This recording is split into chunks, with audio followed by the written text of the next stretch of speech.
Crypto Sports Collector here. I asked avid Top Shot collectors, investors, whales, and influencers their take on 4 questions to help you grow your Top Shot portfolio. Here are their answers. Question number 2. What is your Top Shot strategy and how has it changed over time?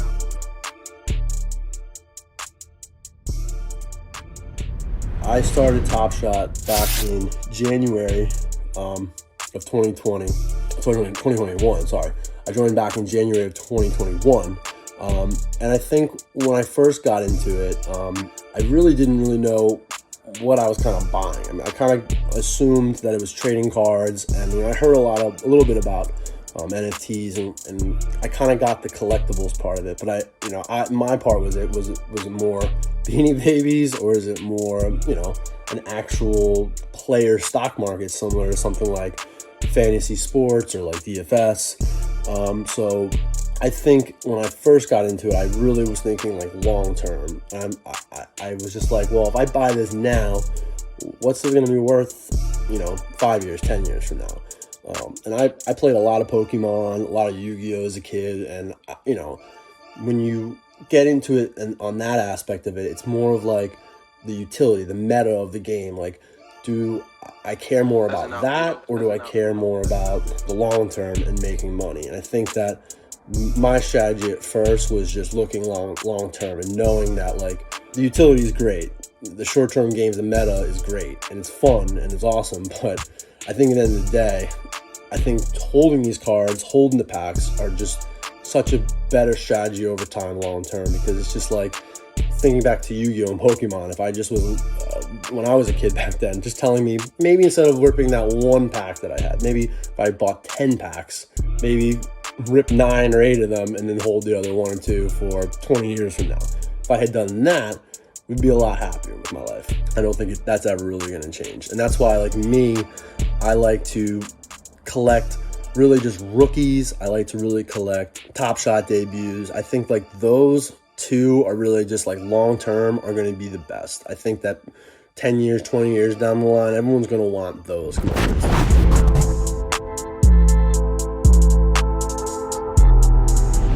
All right, my top shot strategy, I would say for me personally, I like to collect my favorite players. One thing I do is double up on the good cards. Sometimes you can find a really low serial number just by going $1 or $2 higher than the lower ask. So it's definitely worth it to pay $1 or $2 more, but to get a really low serial number than what you would have gotten at the lowest price. So that's one tip I would give.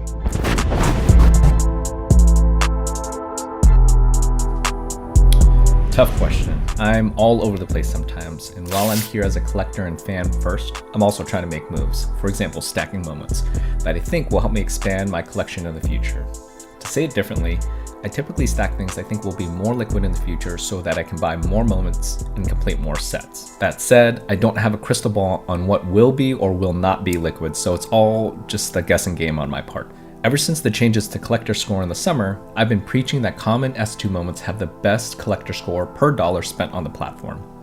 I've stacked quite a few moments here because I think future collectors will want to increase collector score as quickly as possible, and S2 comments are the easiest and best way to do that. On the opposite end to S2 comments, I recently made a tweak about the lack of incentives around legendary moments.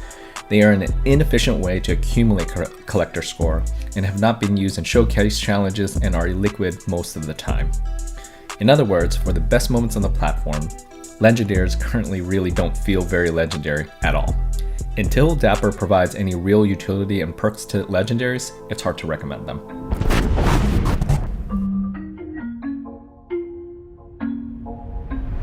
What's my Top Shot collecting strategy, and has it changed over time? Well, it definitely has changed since I began on the platform, which was in middle February, which was just buy anything and cross your fingers. I'm a lot more cautious now. I take a lot more of a look into what the current challenges, what the current trends. I prefer buying badges and important moments of players.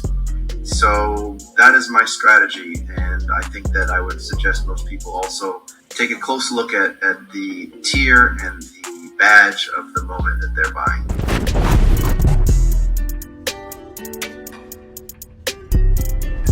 What is my Top Shot strategy and how has it changed? So at the start, probably like a lot of people, when I got into Top Shot back in Feb, it was just buy everything, collect everything. This is super exciting.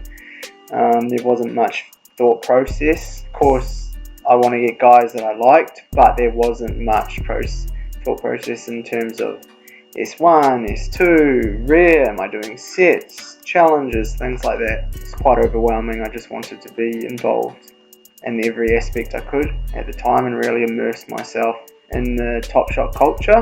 How it's changed over time, I guess probably the last, go back say 3-4 months, number one goal would have been building collector score. Reason being is I did that so ideally all of the drops I was always eligible for at least the top tier to give myself the best chance. So I built up doing team sets, S2 sets. I didn't get into doing the double ups. I really wanted to ideally do unique moments, do as many teams as I could to get to that bracket. My goal was 10,000, not including any spend bonuses. I think I'm sitting just below that at the moment. I did that for a while, more so over the last 2 months, I'd say, 2 to 3 months, maybe 2 months now. I've been selling off a few things that I bought or that I'd owned just because I didn't love them, and also I've moved more to now I want to focus on long-term holds. You'll be able to see obviously live token, things like that, what I've essentially been doing, spending a lot or if not all of my money on S1 debuts. Bought a couple of S2 metallic golds of players that I like.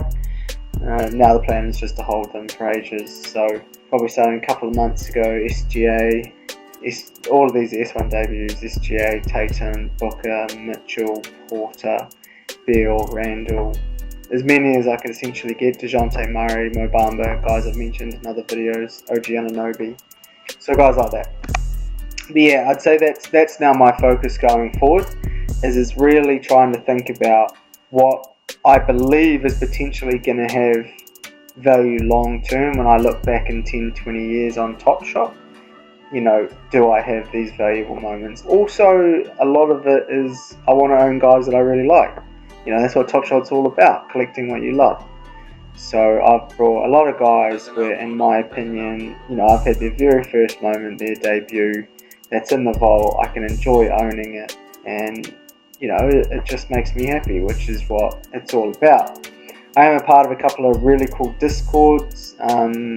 John Jackson has, John Boy Beats, I think he might be on Twitter, has a really cool Discord. He focuses a lot on the sort of strategy side of it, potentially if you want to look at making some money, whether through showcases, challenges, whether packs are going to be plus EV, tactics, a bit more of the gamification of it, which is really, really cool. There's lots of different ways to attack Top Shot, and whether you want to be involved into the day-to-day grind of it. I like sort of keeping my finger on the pulse of not only being a long-term collector, but hey, if there's a chance that I can buy a couple of moments for 20 bucks and turn them into $100 a week later, then yeah, that's going to give me funds for those legendary drops. It's going to give me funds to buy moments that I want. So I'm still aware of that sort of stuff. I love completing challenges and showcases. But yeah, at the start it was very much buy everything and anything, and now it is focus on things that I love and things that I want to hold long term and never plan on selling.